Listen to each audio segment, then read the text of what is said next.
beautifully.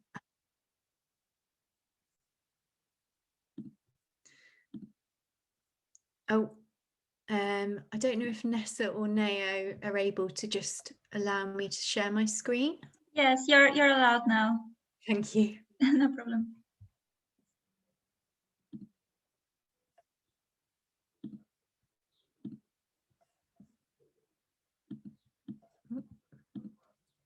Okay, so I really just kind of wanted to start by sort of introducing or just kind of reaffirming this idea of frock consciousness, which Virginia Woolf first actually wrote about in her diary. And so this is one of the kind of key quotes where she has talked about it specifically. So I should like to investigate the party consciousness, the frock consciousness, etc. The fashion world at the Becks. Mrs. Garland was there superintending a display. It's certainly one where people secrete an envelope which connects them and protects them from others, like myself, who are outside the envelope, foreign bodies. These states are very difficult. Obviously, I grope for words, but I'm always coming back to it. So what I think she was really expressing here is this kind of grappling with something that she felt was significant, and that I believe she comes to in her writing time and again, but finds it quite difficult to express. And I think that's where Lisa Cohen's work's been really useful, actually, because what Cohen has done is she's managed to express really beautifully this concept of frock consciousness, and she manages to explain it for us really well. You know, Cohen talks about frock consciousness as constituting a border between the self and the world. And I would quite simply say we can think of frock consciousness as the state or the activity of being clothed. And of course, it's a temporal state. It's something that exists for a moment in time, a moment in our experience. And in that clothed state, our consciousness, our perception of the world, our perception of ourselves, and perhaps our actions are affected by the clothes that we are dressed in. So within Virginia Woolf's writing and within my practice, there's an equal concern with the experience of gazing upon other people's dress bodies and being affected by the way I'm dressed. And sociologist Lucia Ruggeroni has described this as affect. So she talks about it as the feelings that we experience about and in our clothes when we are dressed. And I think that word "in" is particularly important. It is the feeling of, you know, the waistband of your jeans rubbing against you, making you conscious of them. It's the feeling of, I've got this sort of top on tonight that constantly slips backwards, and I'm constantly sort of aware of that on my body, pulling me that way.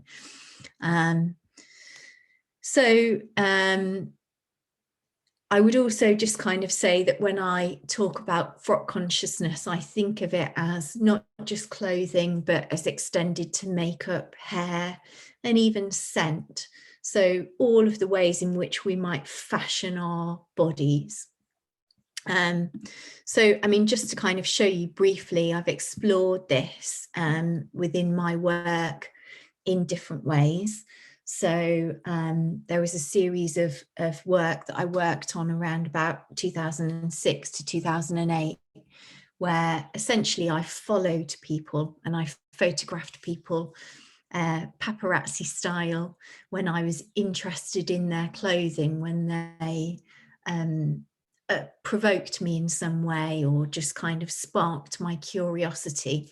I was very much exploring my gaze and my responses to others, and particularly to their clothing.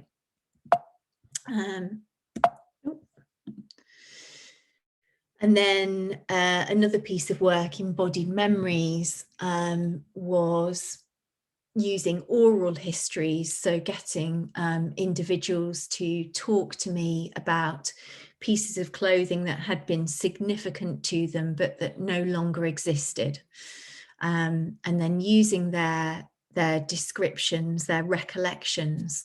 I had pieces made, and I just worked from the audio description, rather than looking at photographs or objects that referenced what once existed. So really I was interested in the memory, and I was interested in the significance that we might place upon individual items of clothing in terms of our sense of self, not just at the moment, but when we remember ourselves. And one of the things that was quite striking about that was just how fantastical and elaborate some of those descriptions were of items that actually in reality some of them were probably quite mundane. So it's not pictured here, but there was a description of a raincoat which when the lady later on in the description told me the brand, I realized would actually have been a very functional piece of clothing, but her description of it was really quite kind of fantastical.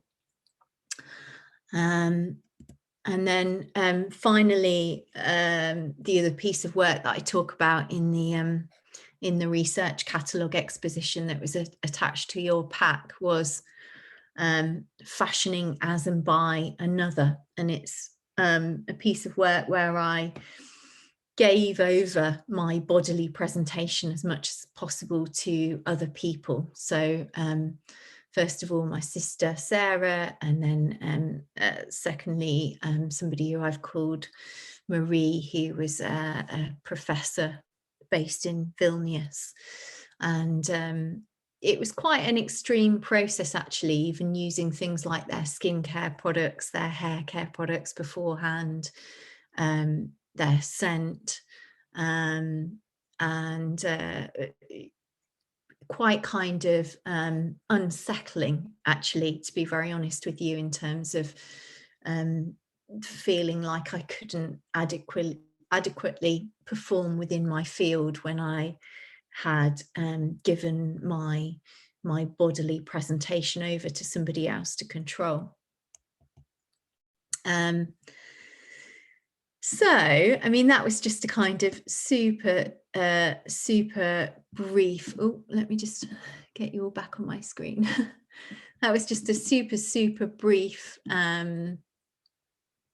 sort of introduction to my work, really, to talk about the way that I've used the idea of frock consciousness. But what we want to have a look at tonight is the new dress, which I think is a piece of work where Virginia Woolf has really kind of tried to unpack this a little bit through this character Mabel Waring. And just forgive me for a moment, because I'm just moving things around on my screen so that I can see everything that's going on here. So clothing secretes meaning, and we can't control how it's read by others. We might compare this fact to an author who no longer controls a text once it's read, but the author still crafts the text. They imagine control. Clothing makes involuntary utterances that undermine what it was we intended to say, perhaps, and it's interpreted. So in relinquishing control of my fashioned body in my project Fashioned as and by Another, I embrace the opportunity to feel the experience of being dressed with an envelope of clothing that did not match my self-image. So to secrete with the fashioning of another who it is that I really am, to allow my clothing to speak a language that wasn't mine. And as a result, I was conscious of both my struggle to connect with others in my usual parlance, we might say, and I experienced surprise when colleagues responded to the envelope of clothing, not to me, with comments such as, I like your earrings, but perhaps I didn't like them. I didn't feel they were me. Somebody else told me one day, you look sexy. And I was totally thrown by this. I didn't intend to look sexy. It's not how I wanted to present myself. So I felt inhibited, restrained, and unable to fully function in clothing that was counter to my considered professional identity. I was overtly conscious of my frock, if you like, interrupted, distracted. It hindered me. And I think stories such as The New Dress pursue that idea of clothing being affective, okay, shaping the character and colouring Mabel's perception of herself.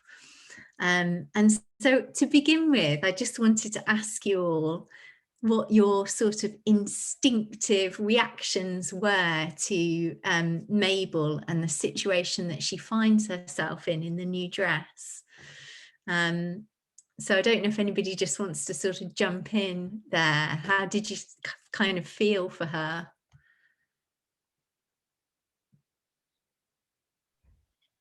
Sorry, Jennifer, just before somebody wants to jump and respond, is it worth like stop sharing screen so we can all like Oh, see I'm each sorry. other? I didn't realise. No problem. You were just looking at my desktop then.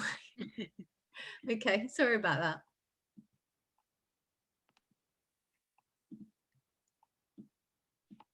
I don't mind like making a comment. Like when I was first reading it, the thing that was just screaming through my head was like, I am Mabel. I am Mabel. I felt I really identified with that sense of kind of like, oh God, what am I doing? What am I like? And so many memories of like childhood came back when I tried to sort of do something different, and like absolutely like when I love the sort of description of the flies, you know, like, just sort of this like wanting to eject. So yeah, I am Mabel was like a repeat Yeah. about the whole text. Yeah.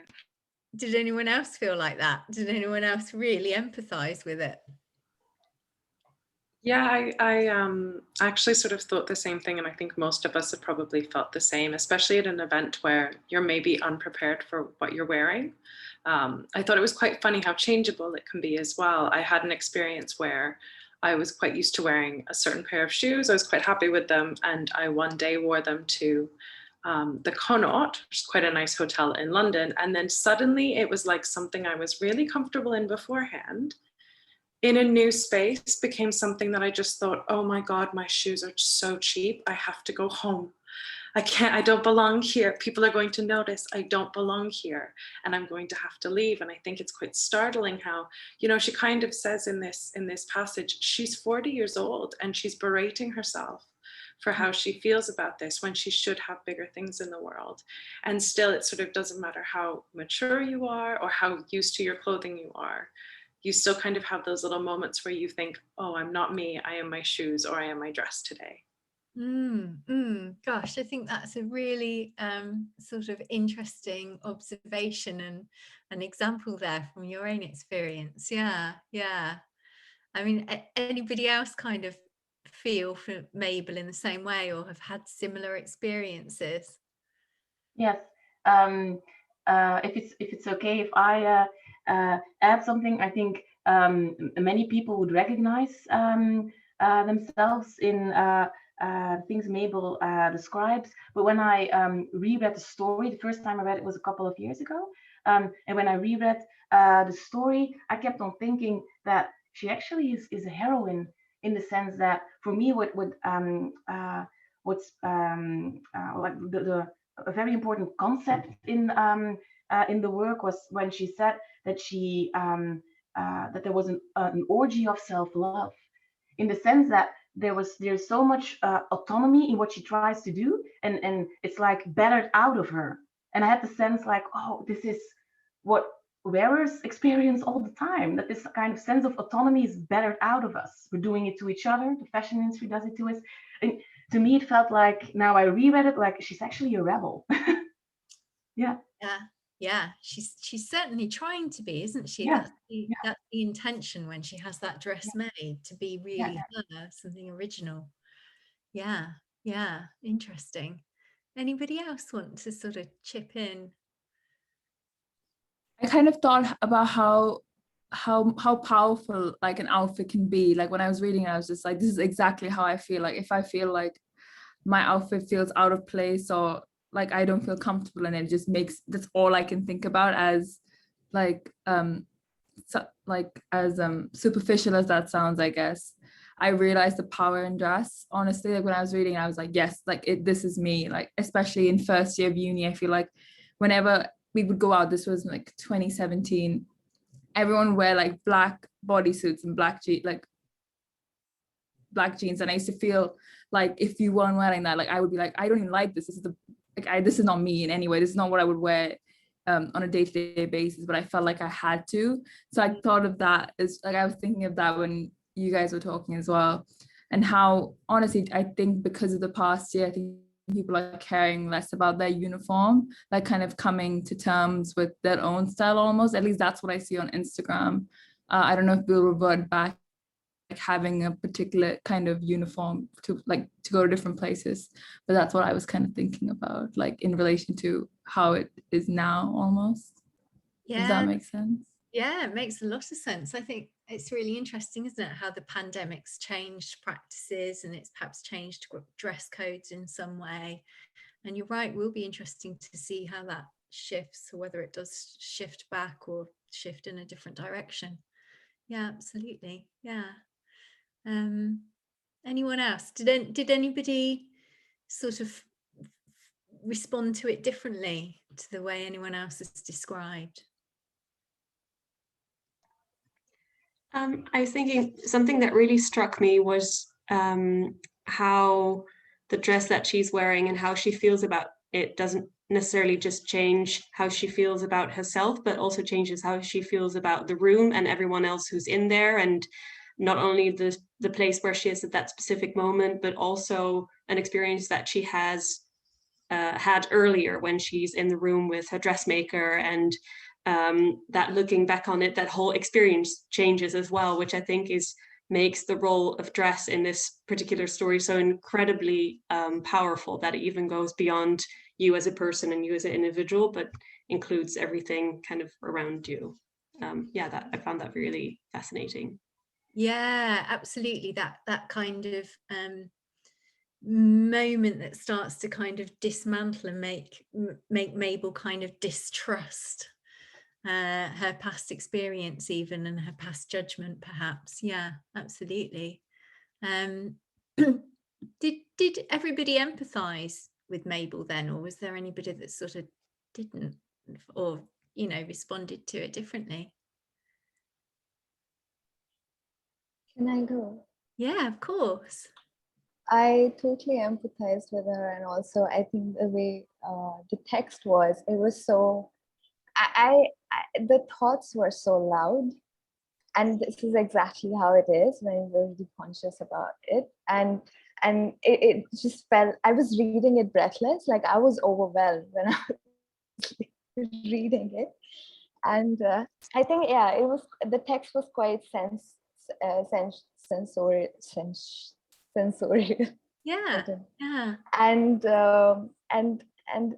I think like the conversation this discussion just brings back so many moments. I was just trying to organize my thoughts right now, but there are these moments when I'm already overwhelmed about a situation where I have to be, like it's an important event. So you just keep trying on too many clothes, and then you're just so confused. And then what you end up wearing is just not working. And then somehow like your thoughts overpower what you actually look like as well. So that was also interesting for me. One part that was interesting in the text was the last cloak that was introduced. And I was really interested to know more about that cloak, because it just felt like it was so comfortable, because she just covered herself in it and it was so old for her. It just felt like it was her companion and she could feel safe in it. Yeah. I know, I almost wanted to know more about the cloak. Yeah, and when you were presenting about your project, a couple of things just reflected back on. Once I did this project with a family possession of mine. It is a sari, and that's my grandmother's sari, and it is she is someone who I've never met. So when I wear that sari, it's like I'm kind of like possessing her persona, but I really don't know that persona. And it just kind of like, I kind of like reflected on that in a journal as well. So I was just reflecting on that as well, like how she would treat the sari versus how I would treat it in my wardrobe, or like how I would drape it on my body, or how it will react with my body versus how it will be, how it would be for my grandmother. Yeah, there's just so many fragmented pieces of thoughts. Yeah. Well, that's the effect, isn't it, of clothing upon us, and especially when there's a very personal connection to a garment, and to somebody we loved, or that has a connection to us in some way. Yeah, thank you. So sort of moving on a little bit then, Virginia Woolf's writing often includes observations about social class in some way, which is perhaps unsurprising given the time that she was writing about at, and the sort of society that she was involved in. And the new dress is no exception to that. So we've got, several moments in the text when Mabel provides us with some insight into her background and how that colours her feelings, and she sort of shares how she feels inadequate in some ways. So I'm just going to read a really small section from the text on that. So, what she had thought that evening when, sitting over the teacups, Mrs. Dalloway's invitation came, was that, of course, she could not be fashionable. It was absurd to pretend it even. Fashion meant cut, meant style, meant 30 guineas at least. But why not be original? Why not be herself anyhow? And getting up, she'd taken that old fashion book of her mother's, a Paris fashion book of the time of the Empire, and have thought of how much prettier, more dignified and more womanly they were then. And so said to herself, oh, it was foolish trying to be like them. Pluming herself, in fact, upon being modest and old-fashioned and very charming, giving herself up, no doubt about it, to an orgy of self-love which deserved to be chastised, and so rigged herself out like this. So, I mean, there are several moments in the text when Mabel tells us something about her background, but I thought what was interesting about this here is she's telling us that she doesn't think she has the money to be fashionable, the economic capital, we might say. But so therefore she thinks, perhaps I can do it differently. I can take this Paris fashion book. I can go to a dressmaker. I can take a different position. And what, I mean, we might say in sociology is she's thinking about cultural capital here. She's trying to sort of bring something different, an alternative to the table that might have an equal value. And of course, she arrives at the party and then doesn't sort of feel that that has worked, and it's devastating. What I was interested in is whether you will feel dress in relation to social class is still relatable in 2021.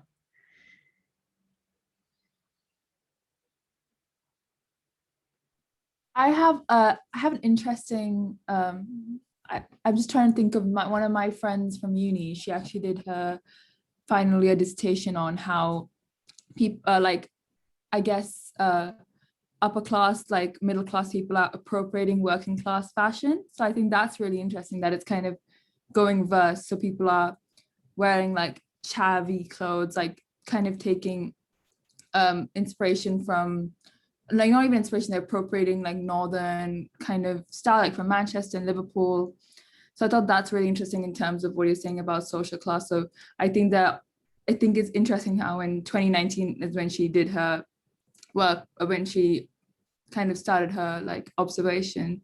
I mean, sorry, what was I going to say? When she kind of started her research, so I'm trying to say. And I think that's quite interesting how now people are kind of not, you know what I'm trying to say, like how people kind of went to seem more like cool by appropriating working class culture. So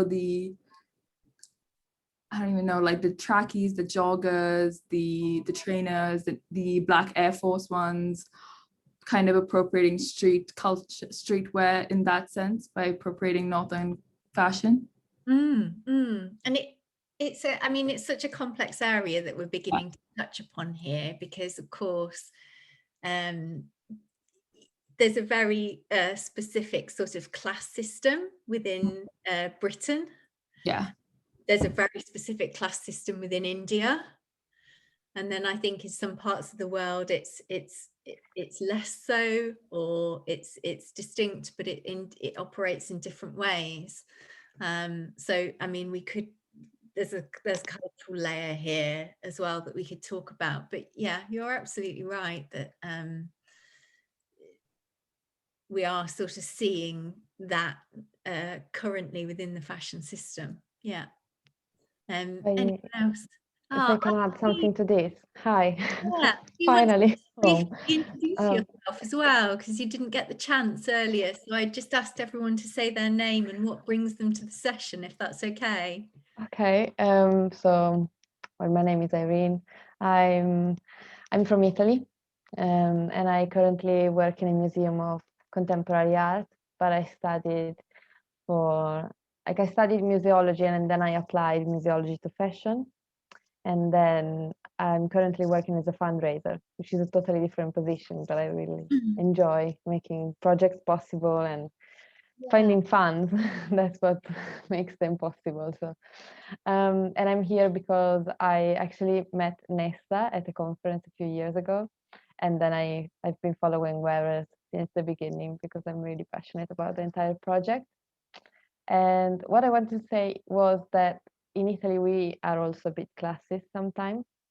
And I was rereading the PDF that you sent this morning. And in 2 days, we have an opening at the museum. So a big opening with all these VIPs coming, etc.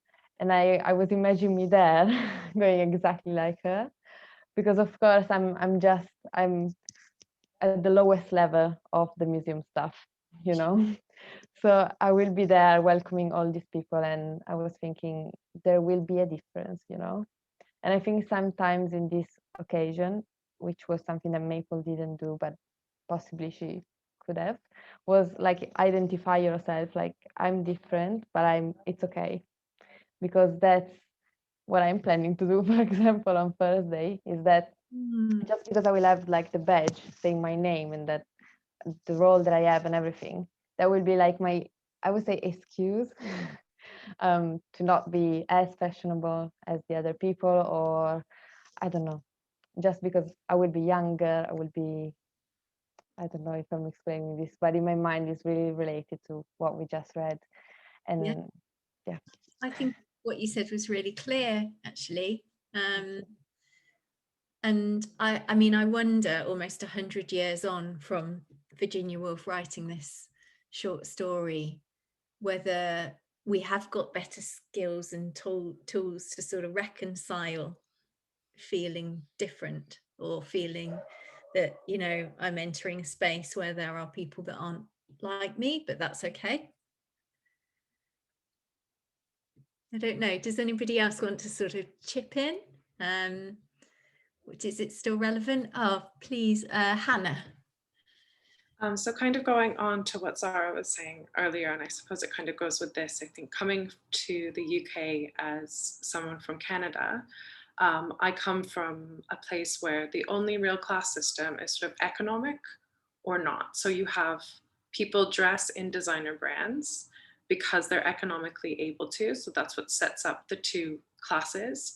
But we don't have other things like necessarily education level or accents or other indicators. And I think what's really, really interesting, and especially being London based, is that fashion has kind of gone off in quite a few different directions. So you can have very, very expensive fashion that's an indication that you're part of an economic group, but not a class group. So very, very aristocratic or very high class people would not necessarily go out in the newest brands, which is usually an indication of their class. They would go out in something that is very, very expensive, but maybe a little bit old and beaten up, and, you know, like the old Barber jacket, that type of thing, that's sort of the aristocracy wear. And I think that makes it so much more difficult to sort of permeate these groups, because it's not a case of, you know, spending 30 guineas on a dress and then saying, oh yes, I do belong here. I'm fine. I'm with you guys.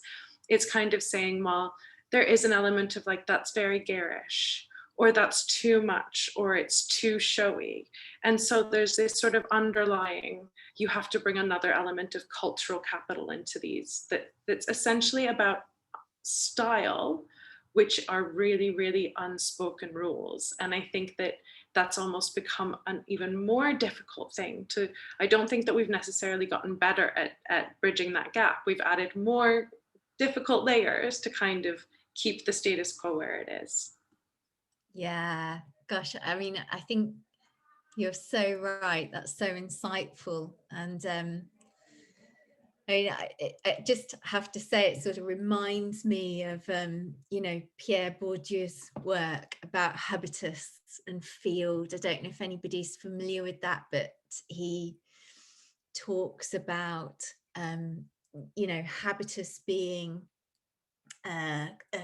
things that we acquire to be able to operate in a particular field, and they are very often things that we know tacitly through our upbringing, the habits we acquire, the behaviors we acquire, which of course includes dress.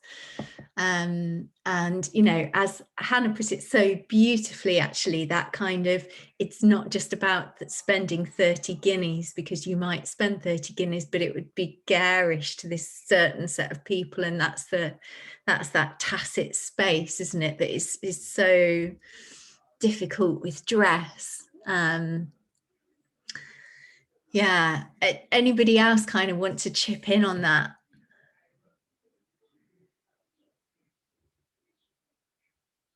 No, that's fine. So my next question was sorry, Jennifer, I think Nora raised her hand for a sec, but I don't know if she changed her mind. I just saw her hand raising. Yeah, it was yeah, thank you.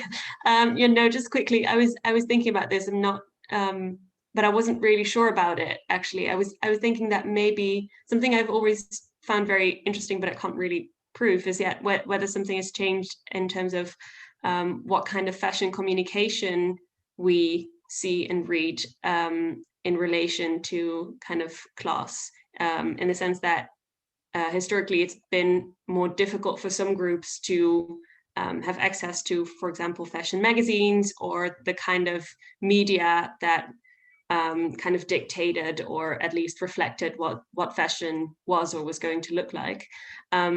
And whereas right now we have, for example, Instagram and just the internet in general, that even though those kind of different, both economic and economic groups and cultural groups are much more kind of, they're much more complex, and there's yeah, so many of them, and they're so difficult to navigate, that actually internet and social media gives us, or might give us, the tools to do so, and might give everyone who has access to internet the tools to do so, which makes it, on the other hand, maybe more easy to kind of read or understand the codes of all these particular groups, provided, of course, that you do have access to internet, which is also not the case for everyone. Yeah, this was just something that was going through my head. Yeah, no, absolutely. I think, again, that's really insightful, and you know, maybe social media does democratize the fashion system to a certain extent, certainly provide some opportunities. Yeah, it makes me wonder how different this story might be if it were written now within a 21st century context. Yeah. Anybody else want to sort of chip in on that before we move on a little bit? No. Yes, I'd like to add something, Jennifer. Yeah. You've mentioned Bourdieu, his work before, and I think it's really interesting to read the story of the new dress through the lens of his work. And there are sociologists who've been inspired by his work, and they've done empirical qualitative studies that somehow reminded me, the experiences that were described there and the effects that were described there reminded me of what Mabel was talking about here in her internal monologue, in reference to her socioeconomic background. And these data, what they show is that it's often women from lower middle classes or from working classes that are that are who experience the most shame or negative emotions, and that it's upper class women or higher middle class that just walk around life like from a trajectory like, yeah, well, we have the cultural capital, we know what we're doing here. It's like they just assume that they're in the middle of attention, that it's the way it's supposed to be. And I found it really interesting. These are data from the early 21st century, that it's almost exactly the experience that Mabel describes. She also doesn't she refer to that she was one of several siblings, and that there wasn't a lot of money at home. So she's also from, I guess, I mean, you have to correct me if I'm wrong. I don't know the stratification system in Britain that well. A lower middle class background, I would presume. I would say that sounds right for Mabel. Yeah. So I think the Bourdieu lens you talked about is very insightful to look at this story. Yeah. Yeah, I don't, just briefly, because it's a slight tangent, I don't know if you've come across Agnes Rockamore and Joanne Whistle's work on that. Yeah. Okay. So I think it's clear to me through the text that Mabel feels like an imposter at this party, and tries to perhaps dress herself as a kind of armor, we might say. I see the kind of having the yellow dress made and the preparation as a kind of putting on something that she hopes will be a kind of layer of protection, or to give her some confidence and some courage when she goes to the party. And I think because of that preparation process, she feels all the more hurt, and it's expressed quite kind of viscerally when, in her words, it's not right. She feels exposed. So I wondered whether anybody could relate to that feeling of sort of feeling exposed. I mean, Hannah talked about her shoes earlier at the Connaught. That was a great story. I've absolutely had experiences that have been very similar. But I also wondered whether anybody has had experiences that have been the opposite of that, where you've purposefully dressed for a particular occasion and it's worked and it's been enabling. and it has kind of shifted things for you in a positive way. Hannah? So just I a few years ago managed to get I come from quite a working class background, so I usually am in the other position. I got a really, really expensive tailored suit.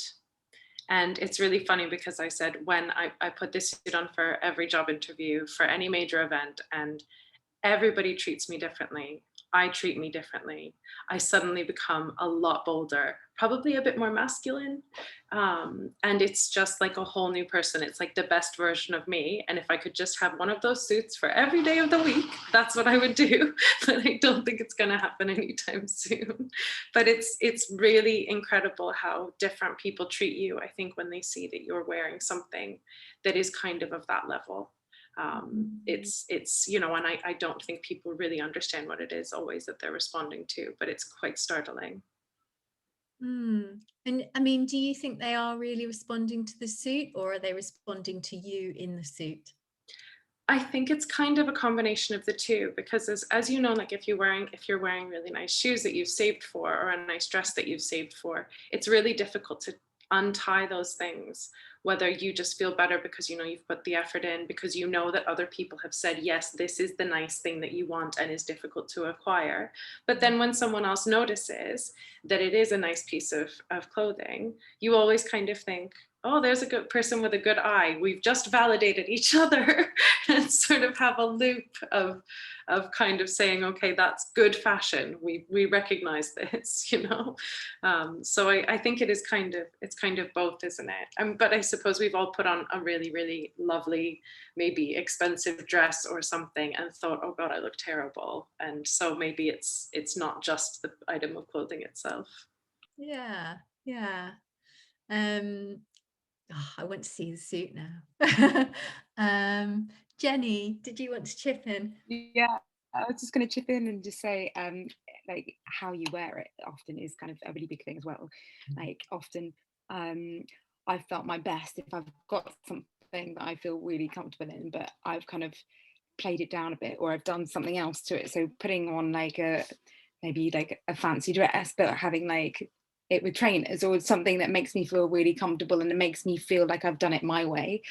So there's been so many times where I've kind of maybe been inappropriate for the I know I wore this body, like all-in-one black bodysuit to like a house party once, and it was kind of a bit ridiculous, but I felt great. It was almost like wearing a fancy dress, but it was kind of like and it was a really good example of like the different, and kind of like I was in that mood where I felt like I could get away with anything. But clothes do that to you. They kind of, you were able to kind of shift your mood or whatever. But if it goes the wrong way, then it's like everything just flatlines. But yeah, I think part of the maybe the cultural capital thing is being able to take something that feels like cool, or feels like it sort of belongs in a certain group, and then twist it slightly, so that it's not just sort of you're not just copying what comes from the magazine or what you saw in the picture, like that feels too kind of like cliche. For me, the kind of the glee comes from where you've been able to, I'm a massive eBay addict. Like if I've managed to find something like amazing on eBay and I got it for £3, and then I'm like I mean, that's like just yeah, fills you with elation. But it's the same as finding something in a charity shop, or like having your cake and eating it, but also not kind of like just like being.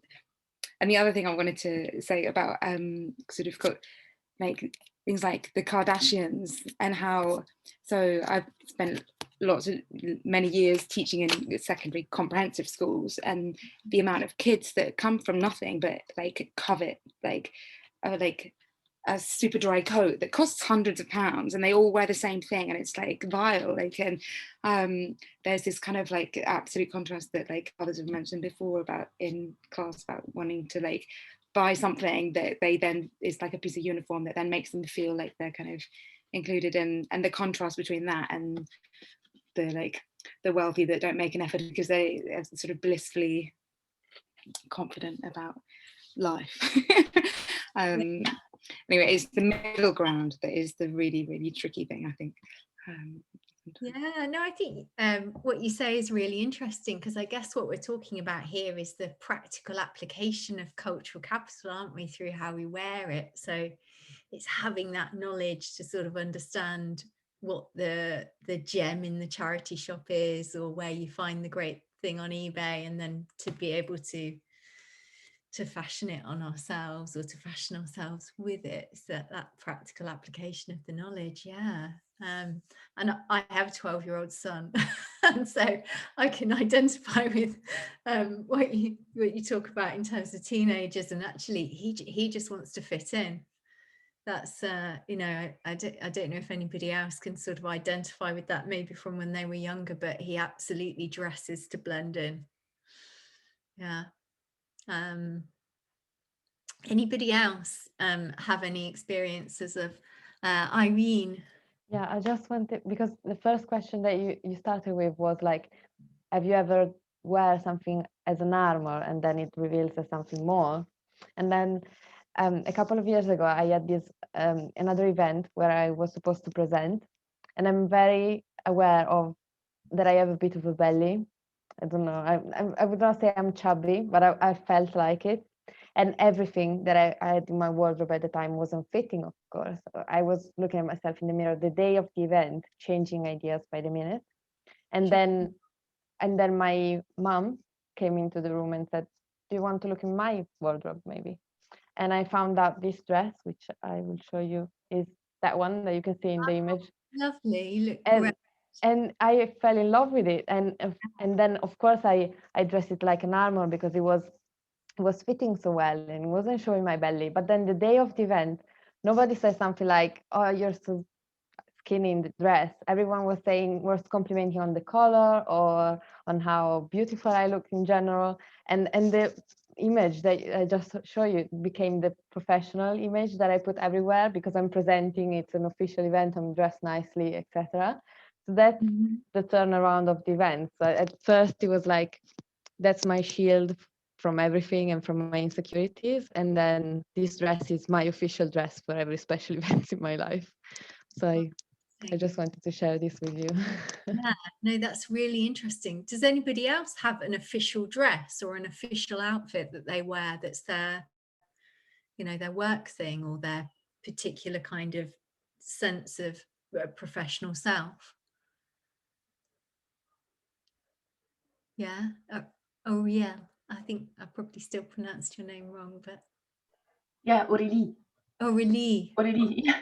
Yeah, well, I have a winter and a summer version of that dress, but it's for very professional occasions, like a conference or a presentation. Yeah, I do. It's often items that I've been successful in before, in terms of that I've felt competent in before, right? Like being able to handle a job. So I do have, yeah. Thank you. Dresses. I think sometimes we attribute magical qualities to pieces of clothing, don't we? Yeah. Anybody else have an experience of an outfit that was enabling or ended up like Mabel? Nora?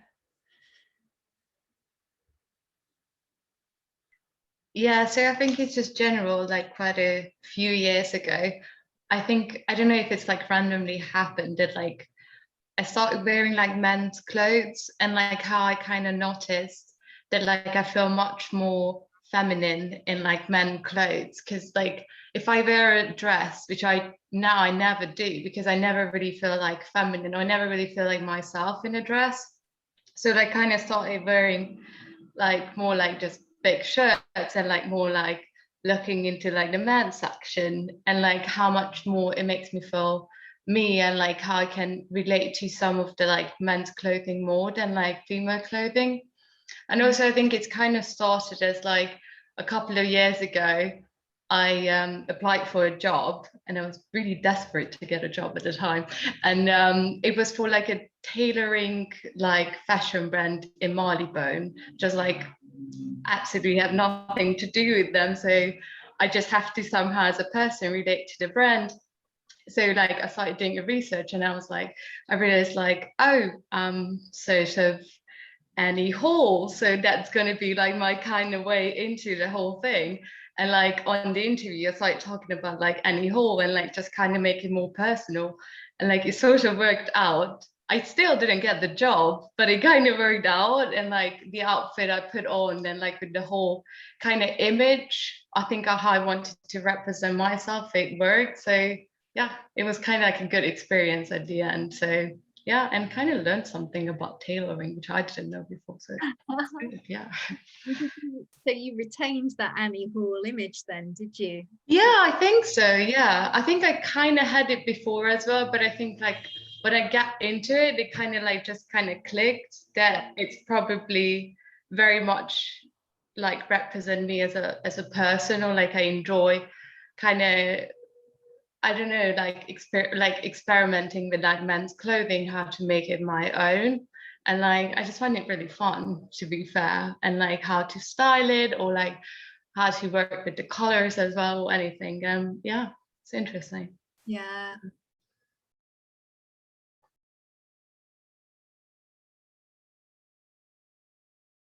Jet, before we move on. Sorry, Jennifer, I think you froze for a sec. I don't know if it was just me, but Okay. we lost you for like 5 seconds. Oh, okay. So was just to say, did anybody else want to chip in on that subject before we move on? Zara? I actually really related to what you said about the Annie Hall thing, because I think from like second year of university, every time I would wake up and I would be like, what do I want to wear today? I wouldn't think of it as like me getting dressed up. I would try to create like a character, or like be inspired by a fictional character. So sometimes it'd be like, what would Lizzie McGuire wear if she was a ceramic student in Edinburgh? So I would wear like a denim skirt with like laces on it, and then like with the bandana. And I felt like if someone was judging the outfit, they weren't judging me, they were judging Lizzie. Or sometimes when I would want to go out, instead of wearing something that everyone else would want to wear, I would be like, what would Carrie Bradshaw wear if she would go to Studio 54 or something like that? So I was always like creating these like false personas. So it was so much more fun to get dressed up in that sense versus like, oh, what should I wear? What's my personal style? Because I kind of didn't, at the time at least, I just didn't care about that. I just wanted to like embody these fictional characters that I grew up watching, almost like kind of like a ode to them. Yeah. So that I kind of like that thing of like, they're not judging me or my outfit, they're judging them, so it's fine. Almost.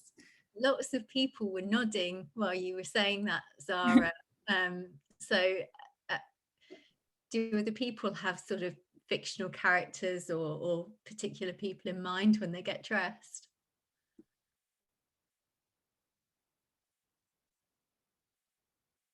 No?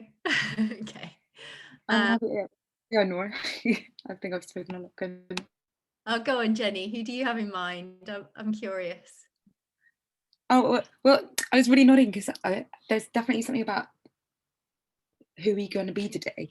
Yeah. I don't think I have anyone particular in mind, but it's kind of like I become the fictional character. Like, how am I, like, and I start to kind of like imagine how I'd be seen, or who, like, and that's where the big disappointment comes, if you sort of catch a glimpse and it's not quite what you thought it was going to be, or like, but also dressing for fun. Like, so this kind of idea of like becoming a character, like even if that's a character of yourself. So when I'm on stage, like it's wholly me, but I'm kind of, there's something else that comes out, or something else that emerges.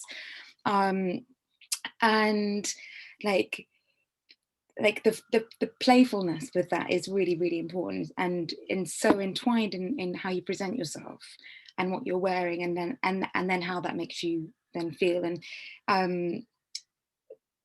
yeah, the playfulness of embodying like a sort of character, or tapping into a different aspect of yourself in like whatever context. An alter ego. Really important. And to be comfortable. Yeah, to be comfortable. Like, yeah. There's nothing worse than kind of, and that's where the sort of character or the playfulness comes in, I think. Yeah. Beyonce famously has an alter ego, doesn't she, that she inhabits when she's on stage. That's what I was thinking of.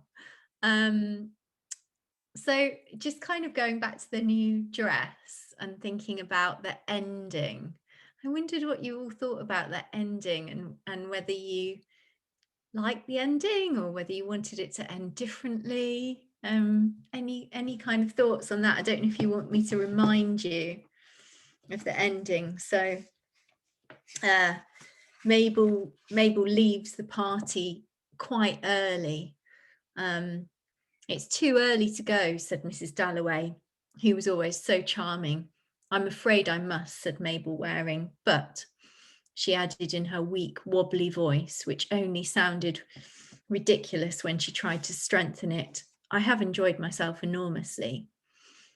I have enjoyed myself, she said to Mr. Dalloway, whom she met on the stairs. Lies, lies, lies, she said to herself, going downstairs. And right in the saucer, she said to herself as she thanked Mrs. Barnett for helping her and wrapped herself round and round and round in the Chinese cloak she had worn these 20 years.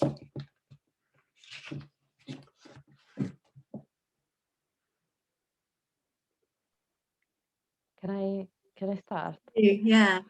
I don't remember now, but somebody mentioned this before, that it was overwhelmed, the whole text before the end. So for the entirety of the text, I was thinking, why she's not leaving? You should leave if you're feeling this way. And then at the end, I was almost not disappointed, but sad that she was actually leaving, because it was sort of, you're letting them win, sort of. But at the same time, when she wrapped in the cloak, and that's the beautiful cloak that she owned for 20 years, you feel that that's the right thing to do. And then maybe at the end, it's more courageous to go away early. I would never do this. I would force myself into a place just because I have to, because it's not finished, even if I'm uncomfortable. And she did not. So that's, at the end, I was conflicted, because I was like, oh, you're finally leaving. But at the same time, you're also very brave to do this. Yeah. Anybody? Nora. Yeah, I mean, I think I actually was like, I don't know, like I think like for me, like the ending is very like relatable, because I mean, I'm sure for like a lot of people, it's like when you know that like you just don't fit in a party, like all you want is just really go home, or like I feel that a lot, I suppose. But anyway, and then like I think it's almost like she kind of learned something about herself, that like if you know, like if the shoe just doesn't fit, it doesn't fit.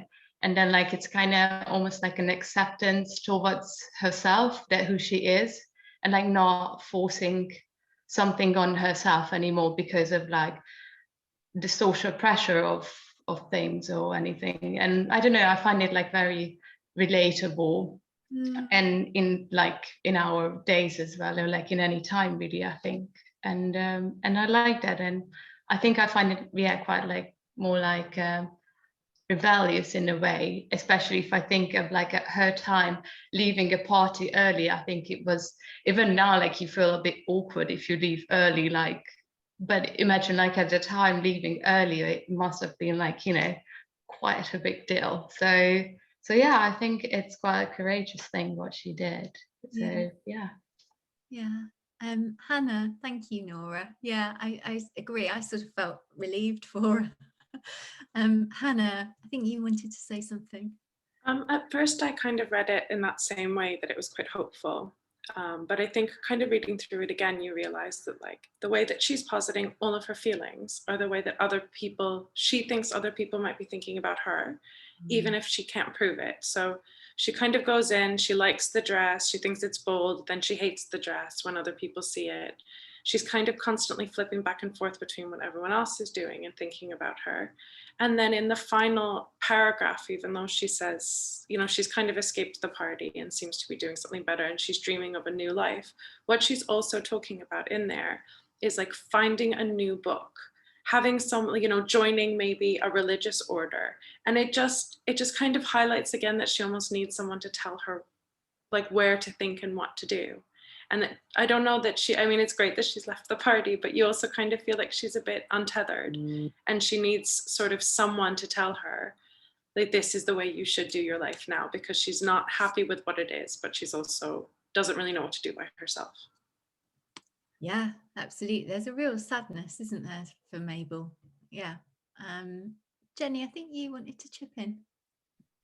I was just going to say, I really like that idea. She leaves untethered, but then she goes and wraps herself around. And I love this kind of image of wrapping herself around it. And it's almost to like hold herself, pull herself back together again, and like to recenter herself.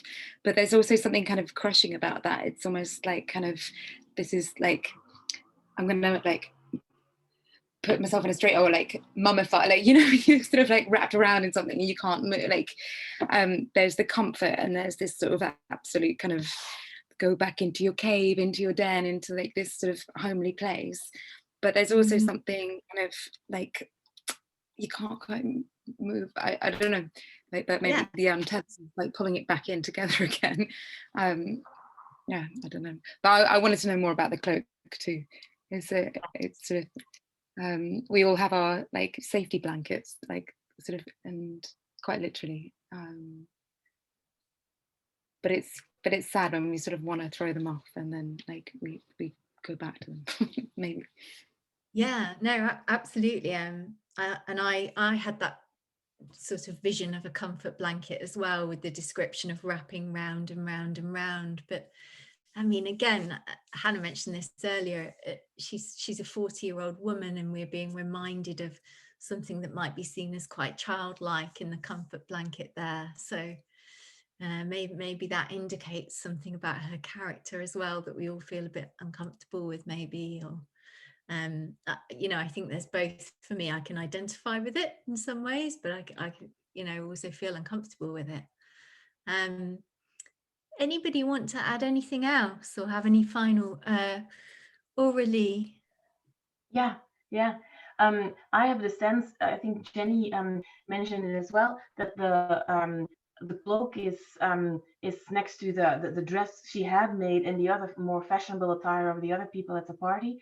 That the cloak is a very important topic as well, or garment as well, in the story. And then she ends, so the cloak starts the story, and then I noticed it also ends the story. She closes it off, and then the last two words are that she had worn the coat for 20 years. I circled it because I mean, to us, especially given that we're so accustomed to not wearing our clothes for a very long time, 20 years is so long.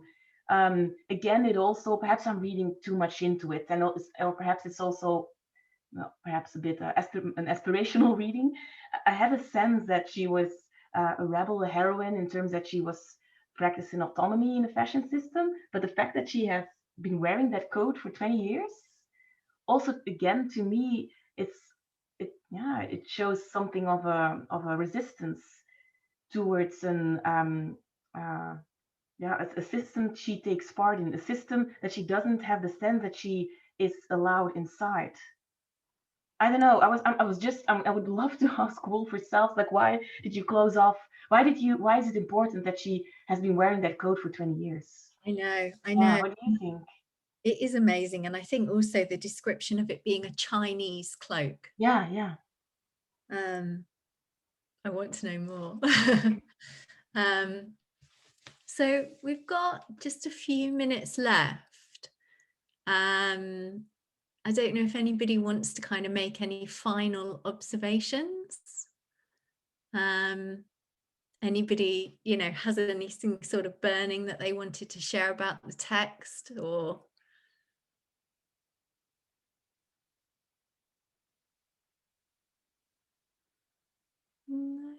Hi. If nobody else has thoughts, can I participate? Oh, please do. Yeah, I've been dying to. Yeah, I've been dying the whole session because the conversation has been so good. And I sort of already forgot many of the things I wanted to say, but I feel like this text particularly, it takes me back to my teenage years so much in many different ways. For example, in the context of like my family, like my father's family, which is they're from Mexico. I'm from Mexico. They're Mexican, but they're very conservative and very sort of religious and anti-women's rights, and just very unbearable. And like I remember myself as a teenager being like, I'm gonna go to my grandma's birthday wearing this mini skirt, and I'm gonna show them my tattoos, and I'm gonna show them and I'm gonna make a point. And then when I was there, surrounded by all my family, it was very hard for me to sustain the attitude that outfit required. And I also spent the whole afternoon feeling like rubbish, like the whole time feeling observed, judged, and not feeling like I really didn't care about it the way I wanted to express. Like, I actually ended up caring about it and feeling rubbish. And I feel like I sort of did that a lot during my teenage years, just trying to make points with through the clothes I was wearing. And it's an interesting experience, but obviously it gets exhausting. And then I feel like the last time I felt like that was when I moved to London, and I was going to London College of Fashion. And I know that there's a lot of people here that went into like either design or fashion or art university. And when you're about to go in, I sort of like, I don't know if you guys relate, but I sort of found myself wondering, like, who am I in the context of this university, of this environment where everybody's like super avant-garde or just very fashionable, or just like have like these very curated personas. And I arrived in London, and I was going to London College of Fashion. I was like, okay, what am I supposed to wear to go to London College of Fashion? Like, as a Mexican who just arrived, and I'm studying with a grant. It's not like my family or I have the money to pay for this very expensive place. So like, who am I in the context of this place, and how can I build my persona to fit in with this very like arty people? So eventually I learned to relax. I realized that it doesn't really matter, and people at the university were not judgy, and I never felt looked or anything. It was all in my head, and it was all at the very beginning. Yeah, so that, I think I forgot the rest of the stuff I wanted to share, but yes. I think that's why it's so successful as a short story, though, isn't it? It's so relatable still. Yeah, absolutely. My final question for everybody then, I don't know if we just want to kind of go around quickly, or maybe you feel more comfortable popping it in the chat. Let's do it that way. Is what piece of clothing makes you feel most confident and most you?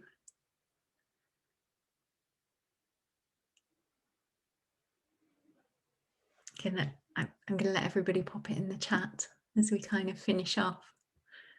I'm going to write in the chat.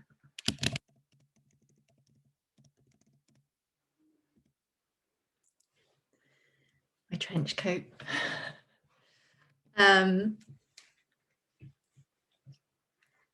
Thank you, everyone.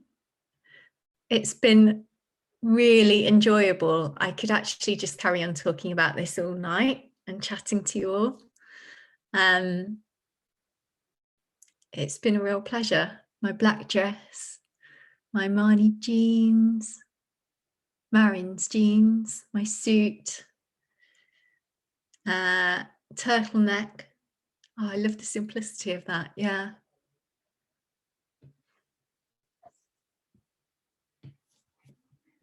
My deep purple velvet dress. Ooh. I think I love the doubts, Jenny, afterwards. Excellent.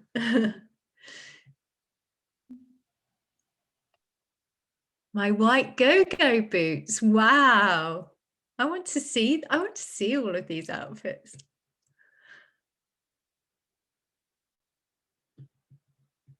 Yeah. They are. So guys, before we all go, just like a reminder that Vanessa and I are gonna be getting in touch with you later in the week to ask you for your feedback about the session. And also, as you all know, because it was in the guide, we're gonna be creating a digital scene with quotes from the session, so we can like rescue like important thoughts that were said here by all of you, and have like a document that testifies what happened in this session, what happened today. So once that scene is done, we're gonna share with you the document. We're gonna share with you the link so you can have it. And we just want to thank you all, because this session has been amazing. It's been really awesome to share with you and hear all of your thoughts and experiences on this topic that we're so passionate about. Vanessa, do you want to say anything to conclude?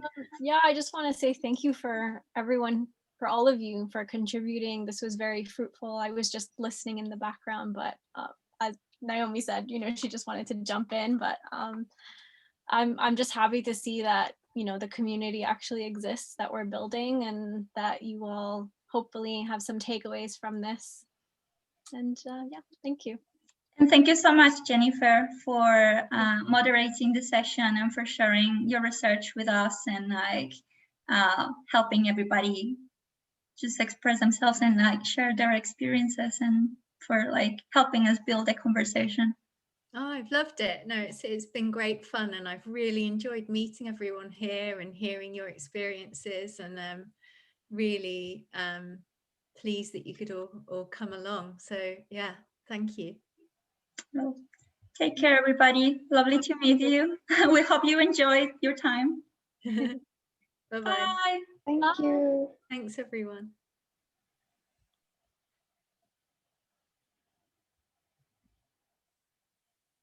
Hi, Jennifer. Just wanted to stay for a sec to thank you. Thank you. Yeah, no, I loved it. It was just lovely. I'd love to carry on talking to everyone for much longer. Really interesting group of people. So yeah, I was very happy with everyone's participation. Everybody seemed very engaged, and yeah, there were a couple of people that were quiet, but I didn't want to sort of push them in case they were just happy listening, and you know, absolutely didn't want to put anybody on the spot. So yeah, I think that was the right approach. Some people are naturally shy. I sometimes feel naturally shy, and I don't contribute that. Yeah. But yeah, and such an international group of people as well. Yeah, we had a girl from Belgium and a girl from Italy and a girl from Canada, and I think somebody said that they were in India as well. Yes. Yeah. So. Well, I'm really glad you had a good time facilitating the session. Like, I think you did an amazing job. I really like the questions you prepared. Oh, thank you. Yeah, and I'm sorry about the screen sharing earlier. I thought don't worry. I was like, I don't know if there's like a reason why we're still sharing the screen, but maybe. Yeah. Oh, well, thank you for jumping in and telling me, because it's when you're facilitating something, you're often so kind of busy doing that. I didn't realize. No worries. That's also why Vanessa and I decided to stay on the background, just to be able to control these little details. But it was great. I was very excited on the background, listening to everyone, and just very happy. Yeah, no, well, I mean, you did a great job preparing it all and putting together all the information, and the lovely kind of Instagram posts were really great. So yeah, you know, hope it's all continuing to go well for you all. Oh, thank you so much. Yes, hopefully it will. We want to keep doing this. Hopefully, like the people who joined today liked it, and maybe they will want to like create a group for future sessions. But yeah, no, thank you so much for offering to do this with us, and for all the time you dedicated to prepare it. Oh, pleasure. Well, keep in touch, and yeah, I'll obviously keep following Varus Festival on Instagram and things like that, and yeah, just be nice to keep in touch. Yes, definitely. I'm sure, I think Joe is gonna get in touch with you soon regarding the board to have that conversation. So yeah. Is it okay for me to give her your email? Yeah, absolutely. Yeah. Perfect. Okay. Yeah, okay. Well, yeah, that would be fab. And yeah, just take care. Don't work too hard. Enjoy your evening.